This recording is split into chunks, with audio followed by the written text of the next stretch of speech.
Olá, caros viajantes, eu sou a Pai e esse é o Portal Panoa. Apesar dos problemas, estamos de volta e é por isso que precisamos muito da ajuda de vocês se inscrevendo, deixando seu like e comentários nos vídeos para ajudar que esse canal de uma pessoa só e um Android sejam reconhecidos e os vídeos recomendados para mais pessoas. E finalmente receber alguma monetização para melhorar esse computador que produz o conteúdo para vocês, porque tá difícil, viu? Todo dia um BO novo. Sobre nossa viagem de hoje, pegue seus lencinhos porque o coração vai doer, viu? Nossa, me tira tantas lágrimas esses capítulos. Como vimos, Galahad está doente e nossa pequena está com muito medo do pai deixá-la de novo como no passado. Então vamos ver como ela conseguirá resolver essa situação e se conseguirá, né? Agora, porque o portal abrirá, hein?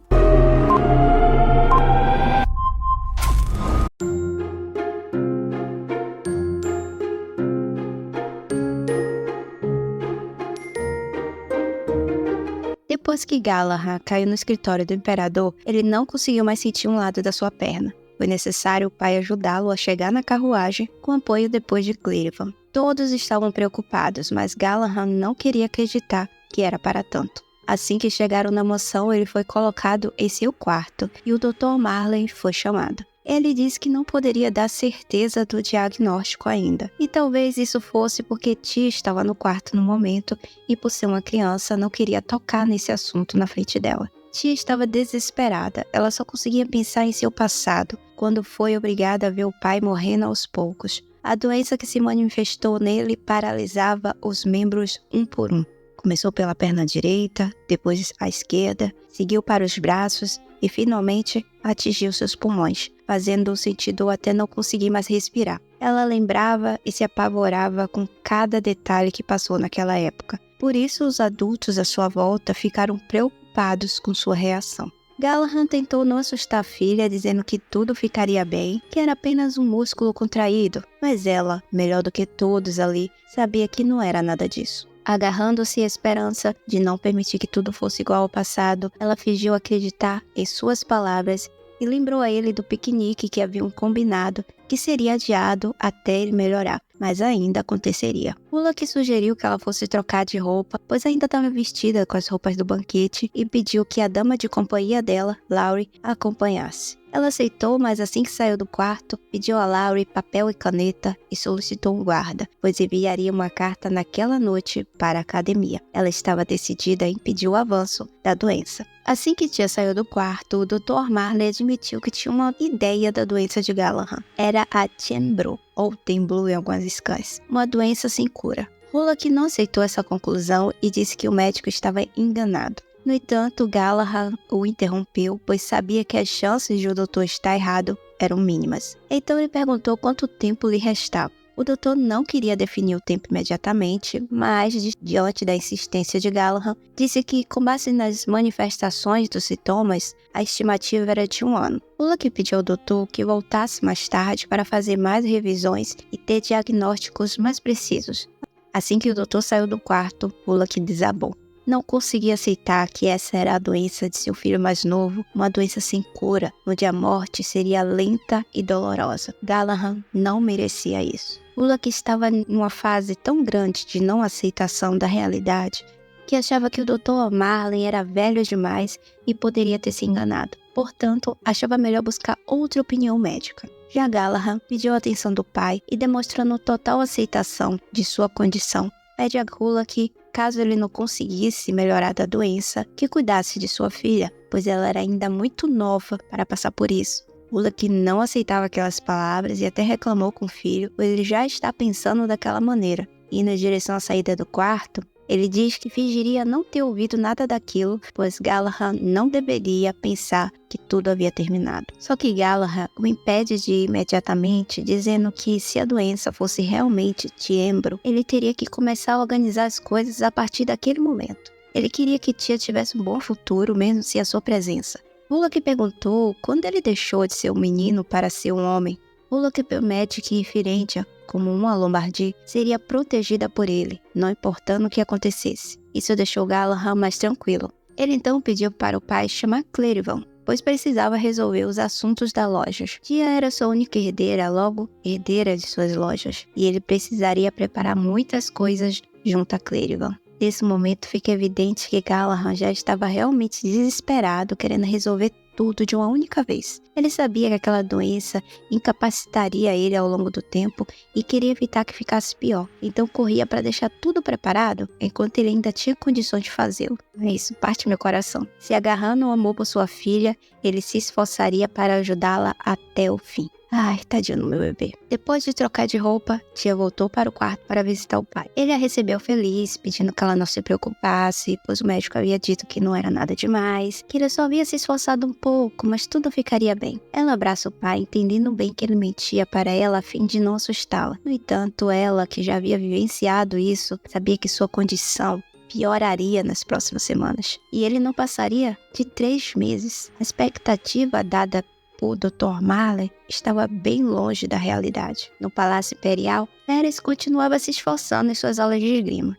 As pessoas ao seu redor estavam com grandes expectativas nele, comentando como ele conseguiu manifestar a aura da espada, sendo tão jovem, que nunca ninguém havia manifestado o poder tão precocemente, e que ele poderia ser um gênio daquela geração. Mas nada disso importava para ele. Pérez estava preocupado com a reação diferente quando viu seu pai cair no salão de repente. O pânico, misturado com o medo que ele viu em seus olhos, estava incomodando. Eu juro que eu esqueci que Pérez estava na sala naquele momento. Ele não conseguiu ficar pensando por muito tempo, já que a Imperatriz invadiu o campo de treinamento, furiosa, metendo um tapa em seu rosto e dizendo que ele a enganou aquele tempo todo. Pérez estava bem irritado, imaginando que era preciso apenas uma ação dele para parar o descontrole dela, como no caso, torcer seu pulso. Como um espadachim com forças sobre-humanas, mesmo sendo muito jovem, ele tinha força suficiente para acabar com ela. Vendo a fúria nos olhos vermelhos do enteado, ela logo abaixou o braço, sentindo que talvez voltasse a ser um membro se continuasse. Ela então tentou atacá-lo verbalmente, dizendo que ele deveria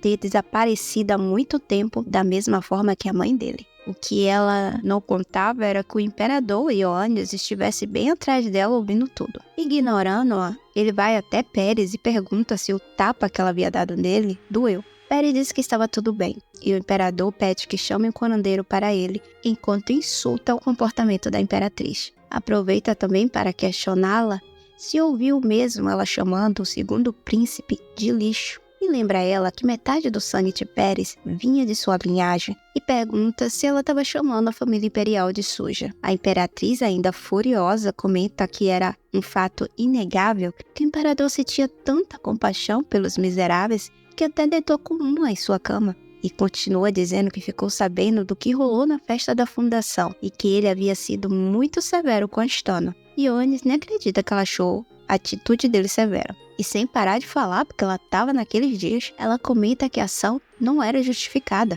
já que ele atacou apenas um filho da empregada e a filha de uma plebeia, que deveria ser uma vagaba, da mesma maneira que a mãe. Minha vontade é pegar esse leque e dar na cara dela. Não satisfeita, continua sua justificativa dizendo que o erro foi de Pérez, primeiro por ter sido apresentado perante todos como segundo príncipe e depois por insultar o único filho reconhecido pelo imperador. Ainda se atreveu a colocar uma espada no pescoço dele. Afinal, a ação dele poderia ter afetado a reputação entre os aristocratas e ele, o imperador, deveria lembrar-se de que o status é a base daquele império. No entanto, Ioannis estava ali preocupando-se com uma raça inferior. Essa mulher tá louca. Ele explica que suas ações tinham sentido, já que, independente, referente a ser filha de uma plebeia, ela tinha o sobrenome Lombardi. Como príncipe do império, Astana deveria saber que precisava ter pelo menos um Lombardi a seu lado e não causar nenhum tipo de problema com eles. Mas a imperatriz não queria aceitar esse fato, gritando que ele não precisava continuar se preocupando com essa família, porque ele era a família mais importante do reino. Então, quem deveria mandar era sua linhagem, não a dos Lombardi. No entanto, Ioannis lembrava a ela que a sua família, os Durelli, só subiram ao trono graças aos Lombardi. Segundo a história, basicamente quem fundou esse império foi os Lombardi. Eles só não quiseram seus líderes e deram à família do rei o direito de governar. Portanto, não era como se ele pudesse ignorar isso quando estava na base da construção do império. Por isso, ele reforça que o pilar do império eram os Lombardis. e não os Andinas, a família da imperatriz. Além disso, diz que tiveram sorte da menina não ter saído ferida, pois Hulak jamais deixaria Astana sair impune da situação com apenas um castigo como ele deu. Caso algo maior tivesse acontecido, Astana estava muito ferrada. E foi graças a Pérez que conseguiu deter Astana que evitou que as coisas piorassem. Ele ainda comenta, sem a menor vergonha na cara, fingindo seu pai orgulhoso, que Pérez deveria ser parabenizado por ter feito um ótimo trabalho. Pérez, que via toda aquela conversação idiota à sua frente, só responde que não fez nada. Até porque acabar com Astana era muito fácil para ele. Difícil era a mãe. O imperador comenta que recebeu a notícia de que Galahad estava doente e pergunta a Pérez se ele não queria visitar a família em seu lugar. Reparem que o imperador continua com a tentativa de noivar Pérez e Tia. Como ele deu essa ideia a Pérez e queria muito ver como Tia estava, ele não conseguiu esconder seu rosto animado com a notícia, o que fez Ioane perceber que ele não ajudou Firenze naquele dia por acaso, mas sim por interesse, e que esses sentimentos poderiam ser úteis para ele. Tia recebe com surpresa a notícia de que Pérez estaria vindo visitá-la naquele dia. Não sabia quais eram as intenções de Ioane com essa atitude e estava preocupada. Laure termina descobrindo por conta disso que a pessoa com quem Tia trocava cartas era Pérez, já que ela, sem querer, acabou falando seu nome com muita intimidade, fazendo a garota sacar na hora que eles já se conheciam. Mesmo sabendo desse fato, ela ainda queria manter a discrição e fingir que ambos não se conheciam em frente aos demais. Isso porque tinha certeza de que todos achavam estranho o fato dele ser o segundo príncipe e não o primeiro, fazendo a visita em nome do imperador. E não queria alimentar nenhum rumor criado por Ioannis. Tia então finge na frente de todos que falaria sobre algum assunto referente a um contrato do avô dela, para conversar a sós com Pérez. No cômodo, ela pergunta furiosa o motivo da visita dele, e ele confessa que foi porque estava com saudades.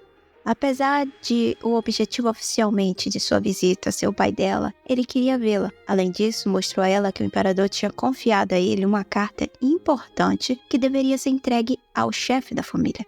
No entanto, ao invés disso, ele estava dando para Tia Leontes, o que era um ato que poderia ser considerado crime, já que era obrigação dele entregar isso imediatamente ao avô dela, ou à pessoa que o imperador solicitou, mas o maluco estava dando a ela para ler. Não foi nem preciso abrir a carta porque Pérez sabia o conteúdo. Era uma solicitação para que Tia fosse companheira dele, da mesma forma que Belazaq era de Astana. Logo, nossa pequena patroa notou o objetivo do imperador: criar uma divisão dentro dos Lombardis na batalha pelo trono, que um dos príncipes já tinha o apoio de Viese no Lombardia. E agora ele queria que Galahad usasse Firenze para apoiar Pérez, forçando os Lombardis a entrarem na briga dos príncipes pelo trono. Causar essa confusão internamente prejudicaria os negócios de Galahad, pai dela. Tia fica muito brava com as intenções de Ioannis, ainda mais nas circunstâncias em que o pai dela se encontrava. Apesar de querer usar essa solicitação para poder ter acesso à tia mais vezes, Pérez notou que não era algo que sua amada queria. Então ele pega a carta e começa a rasgar, para desespero de Tia. Ele diz ter percebido que ela se sentia incomodada com aquela solicitação, então não tinha necessidade dela aceitar. Tia reclama com ele porque rasgar a carta era uma infração, já que ninguém poderia ler a carta do imperador. Nesse momento, chega Galahad, usando a muleta. Ele escutou do lado de fora um pouco da conversa e entrou. Ele agradece por ter contado primeiramente à filha sobre a intenção de sua visita, porém repreende Pérez por ter tomado a conduta inapropriada rasgando a carta. Pérez fica envergonhado pelo sermão e, notando sua preocupação, Galahad diz que assumiria a situação. Tia, querendo evitar que o pai continuasse se esforçando, diz que levaria a carta para o avô. No entanto, o pai informa seriamente que era natural para ele, como pai dela e adulto ali, assumir a situação. Ele até confessa que sabia que era melhor consultar primeiro o médico antes de ficar perambulando por aí para tentar resolver a sua condição, mas pede a ela que escute seu desejo. Tia aceita porque não queria deixar o pai mais agitado. Tia, pela primeira vez, viu a grandeza em seu pai, que estava ali assumindo uma postura muito mais séria, como seu avô Hulak. Ela sabia que, preocupado com seu futuro, ele aceitaria o pedido do imperador. Por esse motivo, estava levando a carta com ele, para convencer a Hulak a aceitar pelo futuro dela e de ninguém mais, deixando para trás qualquer briga política, porque o futuro da filha era muito mais importante. E saber que ele já estava pensando daquela maneira a deixava muito sem reação. E Pérez, notando seu estado via que seus olhos estavam brilhando de tanto tentar conter as lágrimas. Ele pediu para que ela não chorasse e ela respondeu que não choraria. Tia pensa que cumpriria a promessa de vestir o vestido criado pelo seu pai para sua festa de debutante e ele veria essa cena. Então ela não iria chorar porque curaria a doença dele. Galahad, ao chegar ao escritório do pai, contou uma versão diferente dos fatos que ocorreram na sala para evitar que Hulak ficasse mais chateado que já estava com Pérez. Disse que foi tia quem rasgou a carta porque sabia que o pai não reclamaria com a neta favorita. Ele contou o conteúdo da carta e afirmou estar de acordo que tia fosse amiga oficial do segundo príncipe. Hulak alertou a ele sobre o perigo que a família Janas representava. Eles foram capazes de destruir toda uma linhagem para tomar as terras e a posição,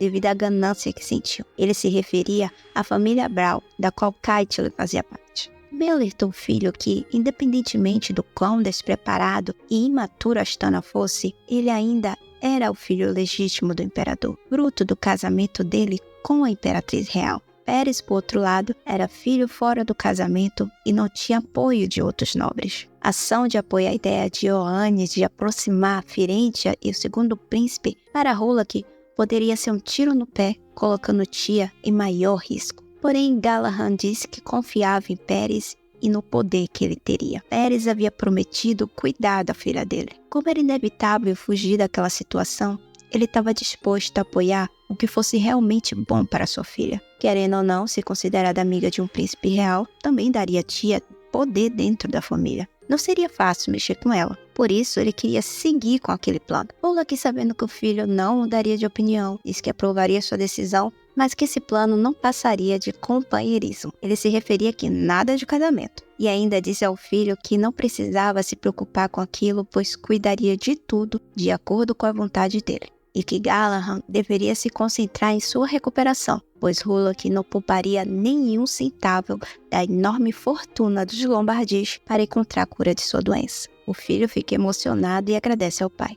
Vocês não têm noção quanto isso acaba comigo. O insensato Dr. O'Malley contou ao Viese a verdadeira condição do irmão mais novo. Ele tinha a doença de Gembro. O doutor até pensou que o outro ficaria sentido pelo irmão, independentemente da relação ruim entre eles, mas ficou surpreso quando viu esse louco animado com a notícia. Rindo feliz, ele agradeceu aos céus por ter dado uma oportunidade a ele de voltar a estar no comando, e ainda disse ao doutor que não deveria retardar o avanço da doença.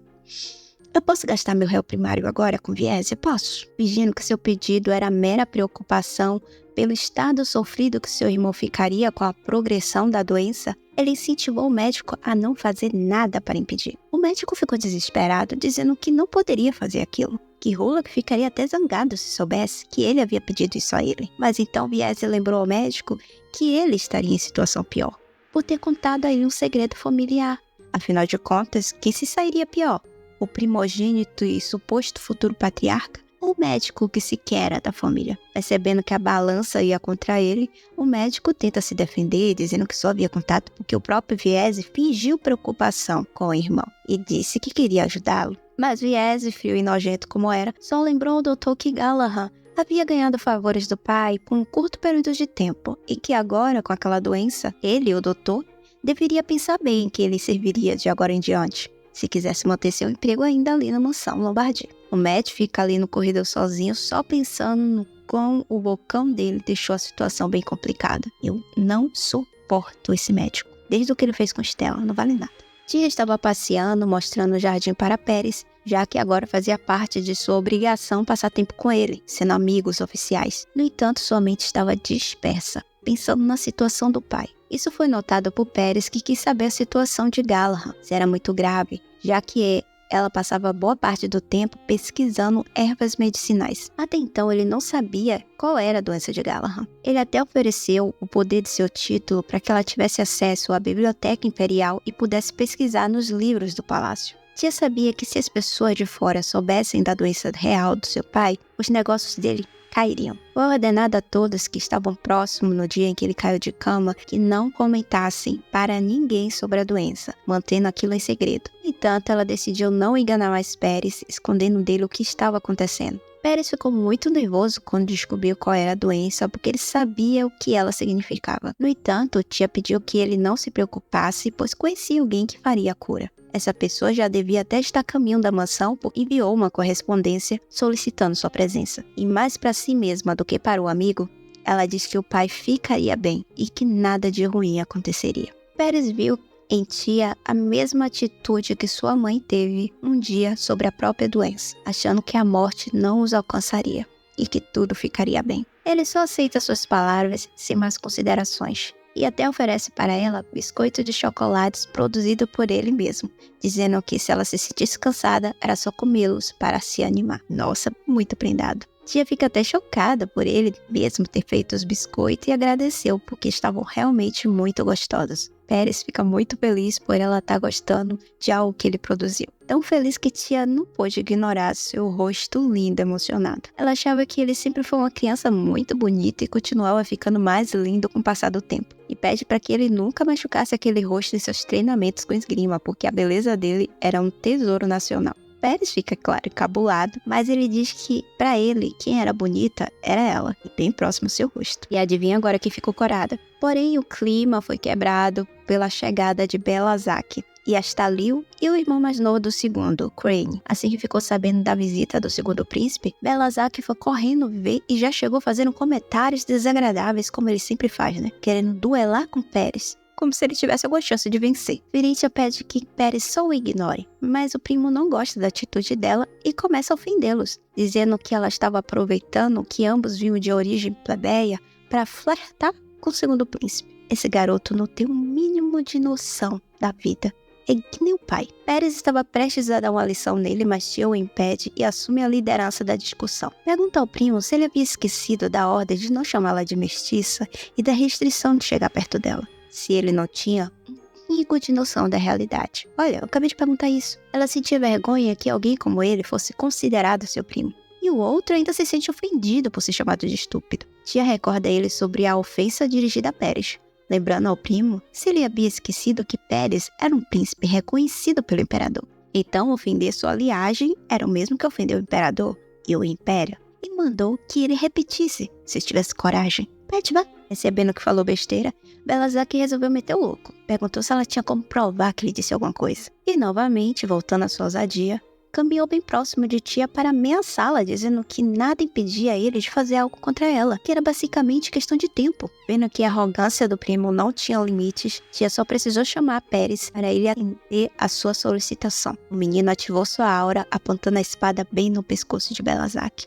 mostrando que ele só voltaria com a cabeça para casa porque ele deixaria. Obviamente, o menino entendeu aquela demonstração de poder, morrendo de medo a ponto de cair no chão com fraqueza nas pernas, pois ele achava que os rumores sobre ele conseguir despertar a aura tão cedo eram infundados. Mas agora ele viu, né, que ele podia mesmo. Bem, tia mostrou a ele junto com Pérez que tinha vantagem ali, mas vendo o nervosismo do pequeno Crane com toda aquela situação, tia chama o menino para seu lado, pois leria histórias para ele. Ela sabia que Crane sofreu muito no seu passado por conta do irmão e do primo mais velho, que o arrastavam para sua pequena gangue. O menino era muito inteligente, mas por conta dos problemas causados pelos dois mais velhos, a família acabou caindo, o que prejudicou seus estudos. Ela queria evitar que ele fosse corrompido por aqueles dois insolentes problemáticos. O menino foi até eles muito animado, obedecendo o seu chamado. Depois de um tempo, finalmente Stella chegou à mansão Lombardi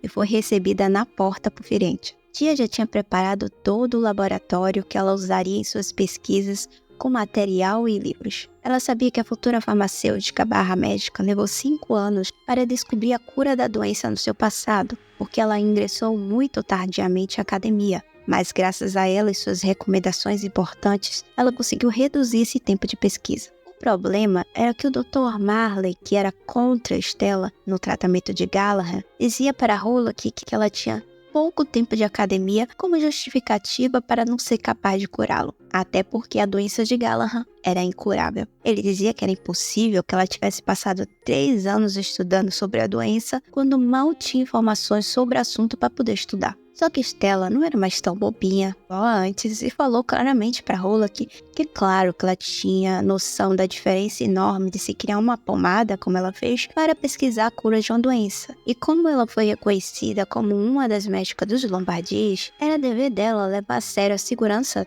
de Galahad em primeiro lugar. Então, ela estava fazendo a pesquisa de um modo muito sério. Mas usando suas palavras como tentativa de descredibilizá-la, o Dr. Marley tentou dizer que ela queria fazer Galahad de cobaia para suas pesquisas. É claro que ele temia que ela fosse capaz de ajudar sim Galahad e tomasse o posto. Por isso, aquele desespero todo em evitar que ela se envolvesse. Ele bem sabia do potencial da nossa querida médica. E eu confesso aqui, viu? Depois de Cleveland, eu shippo muito Galahad com ela. Pronto, falei. Stella já havia criado um medicamento teste que era preciso que Galahad tomasse para poder ajustar as doses e fazer melhorias caso fosse necessário. Vendo a tentativa de prejudicar sua amiga, Perinthia se intromete e alerta o doutor que até aquele momento nem sequer existia um medicamento para a doença e Stella criou um. Sem saber das intenções reais do Dr. Marley e evitar que Stella cuide de seu pai, Tia acreditava que sua resistência ao tratamento oferecido por Stella era porque era algo experimental, que ninguém, além dela, que tem conhecimento do futuro, sabe que daria certo. Independente do tratamento, é fato que todos esperavam que Galahad perdesse a vida por conta da doença. Então, dá no mesmo fazer ou não o tratamento. E se apegando a isso, ela utiliza os comentários feitos pelo médico sobre as tentativas falhas de outras pessoas em tentar curar a doença. E que no final, ele não conhecia nenhum outro método que poderia ajudar, a não ser os que falharam. O médico, não querendo admitir, diz que o melhor a se fazer era somente tratar os sintomas um por um. Então, pegando o gancho, Perinthia diz que não vê nenhum motivo para ele achar que Stella estava mentindo sobre seus estudos sobre a doença. Ao invés disso, ela era patrocinada pelos Lombardis para estudar esse tipo de problema e ajudá-los futuramente. Então, por que ele achava que ela queria ferir o pai dela? E olhando para o pai, ela pede que ele desse a chance à sua amiga de fazer o tratamento com ele. Tudo agora dependia de Galahad, se ele aceitaria ou não. Infelizmente, Tia não poderia forçá-lo, então precisava que o pai quisesse tentar o tratamento. Galahad então comenta com Stella que ficou sabendo que ela foi correndo para lá assim que recebeu a carta com a notícia e pede a ela os dados sobre os medicamentos e tudo relacionado ao tratamento para que ele pudesse ler. Muito preparada, Stella já estava com a papelada todas em mãos e oferece para ele. O pai comenta que se sente muito mais seguro lendo os livros utilizados de referência por ela na busca do mix de ervas que ela compôs para fazer o medicamento e que, depois de ler tudo, ele decidiria se seguiria ou não com o tratamento com ela. O Dr. Marley sai da sala indignado com a situação, ameaçando que ele se arrependeria de tomar o que ela estava oferecendo. Bullock então pergunta ao filho se ele tinha certeza do que estava fazendo. E Galahad revela que sentiu pela manhã uma piora na sua situação, já que a outra perna começou a demonstrar os mesmos sinais. Então ele queria tentar ver se algo melhorava, pois era muito melhor fazer algo a respeito do que não fazer nada, assim como a própria filha dele falou. Tia ficou feliz e emocionada que ele estava acreditando em Stella, porque ela acreditava, e falava consigo mesma que tudo ficaria bem, que o tratamento funcionaria e seu pai seria curado. Porém, algum tempo depois, a situação de Galahad piorou e todos foram questionar Stella. A médica farmacêutica informa que o remédio funcionava, mas não do jeito esperado. E aproveitando a oportunidade, o Dr. Marley grita que ele avisou que não era para usar o remédio criado por ela. Tia entra em pânico, porque deu certo no passado, por que não estava dando agora? E para piorar, Leva entra na sala informando a tia que os Andinas estavam se aproveitando do fato de Galahad estar doente para tentar tomar posse das lojas e que estavam se dirigindo para o palácio com uma petição para pedir isso diretamente ao imperador, que tinha a intenção já de aceitar. No caso, eles estavam indo lá só para firmar o contrato. Eu acho isso um absurdo. Como pode alguém tomar um negócio de outra pessoa, nem sendo parente? Como se não houvesse mais ninguém dos Lombardis pra ficar a cargo? Muito errado isso. Ioannis é um safado que quer roubar os lucros de Galahad, por isso ele tá apanhando esse roubo descarado. E vocês já ouviram falar que coisa ruim nunca vem desacompanhada? Ela chega em várias camadas. Depois das 2 bombas iniciais, o pai não estava melhorando. Os Andinas tentando roubar os negócios de Galahad. Os gêmeos entram então desesperados para cuidar da prima, porque ficaram sabendo que o pai dela estava com a doença de Chembru. No caso, a informação que deveria ser segredo total, agora era de conhecimento geral. Os gêmeos ficaram sabendo pelos empregados da mansão e ainda contaram que todos estavam comentando sobre isso. Tia não sabia como essa informação vazou. Eu sei, né? Em sua biblioteca, ela tentava se acalmar para analisar a situação de forma mais racional, enquanto Cleveland e Stella aguardavam suas ordens. Tá bom, eu também vou admitir outra coisa aqui. Eu também shippo Stella com Cleveland. mas depois de Cleveland com Callahan. Tia pede para Stella falar qual era o problema do remédio não estar fazendo efeito esperado, pois ela lembrou que no passado, como Stella não tinha condições financeiras e trabalhava somente com pessoas humildes, seus recursos eram limitados e que foi acidentalmente que ela descobriu a combinação de ervas que curava a doença de Chambru, e que talvez seja isso que estivesse dificultando ela criar a mesma combinação perfeita. Stella disse que precisava encontrar um componente que estabilizasse as ervas misturadas, gerando o equilíbrio necessário para a eficácia do medicamento. Mas a dificuldade dela é que existem muitas ervas que poderiam ser usadas. Testar todas levaria um certo tempo. E tempo é algo que elas não têm, né? Por isso a dificuldade. Ela precisava estudar mais para definir mais rapidamente que planta deveria ser usada. Sabendo disso, tia ficou animada porque comprovava que o problema não era o medicamento, e sim que ele não estava completo. Isso trouxe para ela a esperança novamente da cura. Diferentemente de outros médicos pesquisadores que não se empenharam e classificaram a doença como incurável, Stella foi a única que passou anos dedicados a experimentos a fim de descobrir a cura para a doença. Caçando em suas memórias da vida anterior, ela tenta recordar todos os artigos que leu depois da morte do pai sobre a doença para tentar lembrar de alguma coisa que ajudasse a Stella a descobrir as ervas corretas. E recordou que em uma de suas entrevistas sobre como foi a pesquisa que chegou à cura, Stella informou que foi na sua cidade natal que ela encontrou a resposta com as ervas necessárias para finalizar sua pesquisa. Tia começou a pensar, a cidade natal de Stella ficava no sul do império, enquanto a academia estava no norte. Então, poderia ser que alguns materiais necessários para pesquisas não foram encontrados na academia porque só existiam na região natal dela. Tia pede a ela que recolhesse todas as ervas que têm finalidade de ser estabilizadoras de todas as regiões, principalmente as das regiões sul, que era a região onde ela nasceu. Tia não conseguia lembrar o nome da planta, então essa era a única opção para ela tentar correr contra o tempo. Stella acha uma boa ideia e diz que faria isso imediatamente. Já Cleveland fica preocupado porque ela não estava pensando também na situação dos Andianas, mas ela diz que a prioridade naquele momento era a saúde do pai, e ele compreende a situação. Porém, explica o perigo do que estão tentando fazer com o negócio do pai dela, e as coisas piorariam agora que a doença de Gala estava em conhecimento de todos. Significava que algumas alianças poderiam quebrar, e uma delas, e a mais importante, era com os Chuchel, no caso, a tia de Galahad. Essa não iria aceitar fazer aliança com os Andianas se eles ficassem com o comando das lojas. Então, certeza que aquela parceria seria quebrada. Ai, diga aí se essa viagem não foi emocionante. Disse que depois da tempestade vem a bonança. Será que vem mesmo? Os problemas estão se acumulando na cabeça da nossa pequena. Até parece eu, quando passo alguma promessa aqui, fico doente, o PC quebra, os programas de edição param, a voz some.